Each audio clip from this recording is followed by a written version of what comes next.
নমস্কার বন্ধুরা, কেমন আছো সবাই? আশা করছি ভালো আছো।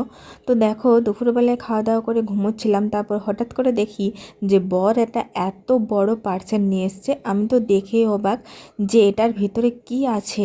আমি কিন্তু জানতাম না যে এটার ভিতরে কি আছে। তারপর মানে আমরা বাড়ির কেউই জানতাম না যে এটার ভিতরে কি আছে। তারপর বর যখন নিয়ে আসে, তারপর ও নিজে নিজেই খোলে এবং ও জানতো কিন্তু যে এটার ভিতরে কি আছে। ওই কিন্তু অর্ডারটা দিয়েছিল।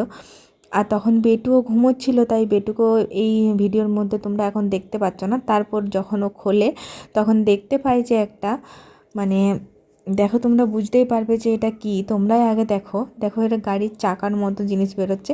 তো এটা ছিল একটা গাড়ি, যেটা ও বেটুর জন্য অর্ডার দিয়েছিল। যে বেটু বাড়িতে খুবই বদমাইশি করছিল, কিছুতেই থাকছিল না। তো অনেক দিন ধরে ও বলছিল বাবা আমাকে মোটর সাইকেল কিনে দাও, মানে খেলনা মোটর সাইকেল।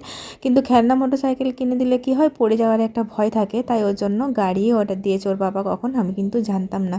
তারপর দেখো, গাড়ি পেয়ে কিন্তু ও খুবই আনন্দিত। দেখো কেমন ঘুম থেকে উঠেই দেখেই তো খুবই আনন্দ পেয়েছে এবং উঠে পড়েছে গাড়িতে, এবং ওর বাবা রিমোটের সাহায্যে চালাচ্ছিল।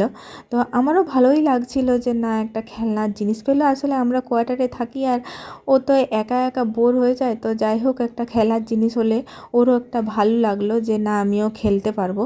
তো কিন্তু খুবই আনন্দের সহিত এটা গ্রহণ করেছে আর কি বলতে চাইলাম। ওর ভালো লাগছিল। ও চেয়েছিল মোটর সাইকেল, কিন্তু ওকে মোটর সাইকেল পড়ে যাওয়ার জন্য ওকে গাড়ি এনে দেওয়া হয়েছে। তো ও এখন কি করে জানো তো, সারা দিন এই গাড়িটা নিয়েই থাকে। তাই এত দুষ্টুমিটাও এখন কম করছে। আর গাড়িটার দাম নিয়েছে 13,000 টাকা।